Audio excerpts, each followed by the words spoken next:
chill and sip on some A. I wanna get high and never come back. I gave you my trust and you couldn't keep that. I gave you my love and you ain't cherish that. You wasted my time and I can't get it back. You said you would stay, but look where you at. Finna hop on my feelings and hop in the bag. Run up on me, then you gotta get. They do YouTube. It's your boy Day, and I'm here today with my first story time. For people who don't already know me, the first question they always tend to ask is how you get all those scars on your face. I won't tell them the full story. I would just say I got in a car accident, but then they would say how, and I would just be like, it's a long story. Just want to tell them the story. But in today's video, I'm gonna tell the story. I'm gonna open out and tell you how I got all these scars on my face and my head. So let's get into the video. So, April the 9th, 2009. I was 4 years old, and me, my mother, and my brother, we was on the way to my grandma's house. On the way to my grandma's house, we got in a car accident. We got hit from behind, and the truck had flipped, and the case of water that was in the trunk, flew to the front and hit me in my head, and I tended to fly out the front windshield. Yes, I was strapped in, had a seatbelt on in a car seat, but I still managed to fly out the front windshield. So now my mother's crying, she's screaming for help, calls EMT, and wait for EMT to arrive to the scene. Luckily, it was a doctor that was on the way home as he pulled over and attended to assist me, my mother, my brother. My brother,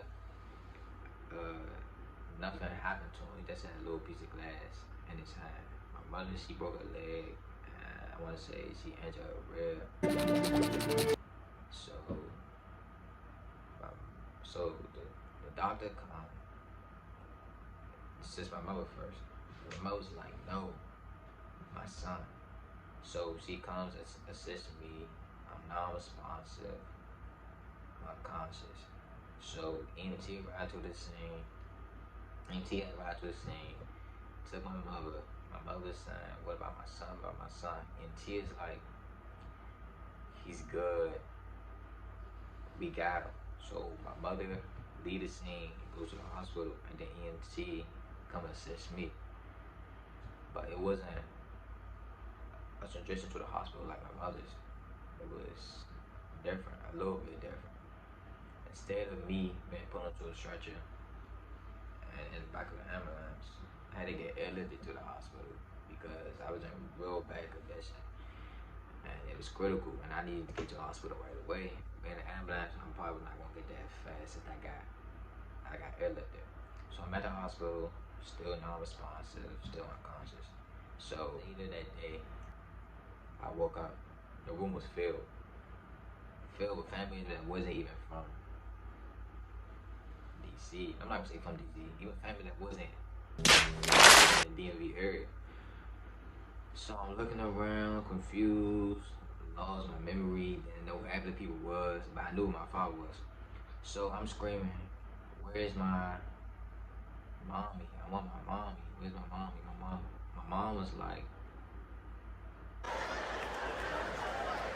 no, my mother wasn't even there yet because she was in surgery. So I'm screaming, I want my mommy. Then my grandma was like, she's not here. I was like, I'm still like, what's confused? I'm so confused, like, what's going on? So the next day, my mother was out of surgery, and then her, my brother, my two sisters came to visit me, but they couldn't stay because my sisters and my brother, they had to go to school, and they couldn't stay, and they couldn't stay in the hospital room with me.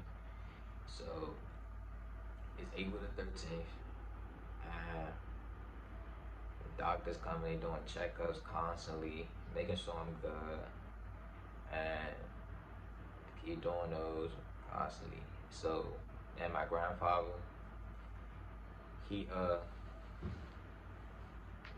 picked me up so he can teach me how to walk again, because I didn't know how to walk at the time, and I wasn't able to go back and forth to the bathroom. I had been in a diaper. I'm just basically me as a baby all over again, because I couldn't do the things I can do now at the time. So he teaches me how to walk and all that. So now it's April the 15th. If you didn't know, April the 15th is my birthday. Happy birthday! hospital. I mean, no, I didn't want to do that, but that's all I could do at the time because I was in the hospital in surgery, and that's all I could have did. So my family came to the hospital, celebrated with me. I got a lot of gifts. I got wrestling, man, wrestling belt. That's when I was into wrestling, but I'm not into that no more. I got a basketball. Got out of cars. I got a car for my teacher and for my classmates. Shout out to them for looking out for me. Uh, yeah, so some days passed and I started to get my stitches. I got over, I want to say 100 stitches. Damn! It wasn't easy. I want to say they put me to sleep because I kept crying and stuff. And I was just in a bad situation at the time. So time passed. It was almost about that time for me to leave the hospital because I was almost ready to go. I got through surgery. So before a day before I left, they let me tour the hospital. Not the full hospital, but like down the hall. So I'm walking down the hall and one thing I remember is I seen surgery about to begin. I'm not gonna say what was about to happen because that's not none of my business. But I seen surgery about to begin. But I had to go back to my room because it was almost time for me to eat my lunch. So I had to stay. I ate my lunch. I had to stay in the hospital for a day to make sure everything was good. I was clear to go and all that. So the day came. I was clear to go, and the same day I left, I went and visited school. What the hell is even that? So I go to class, I'm getting hugs from all my classmates, my teachers. They decided to see that I made it through a rough time. And I took pictures with my classmates, my teacher, and it was all good. Then days passed, and I was able to go back to school. But I had to leave school early some days to go to checkups for my hearing, my eyesight. That's the basis of to make sure I'm good and like there's nothing wrong with me. So I get through all my checkups and I'm back in school and I get all the attention because my face, I had a big bald spot on my head. It's still there. It's not big, but I had a big bald spot on my head. And I was just the center of attention because I guess they ain't seen nobody with all that stuff on their face and head. So I know they looking at me because I can just see it in their face. And I'm like, and you know, like I get that feeling when I know somebody that's like looking at me or staring at me. So I got that feeling, and I know they wanted like, what happened to his face? What happened to his face?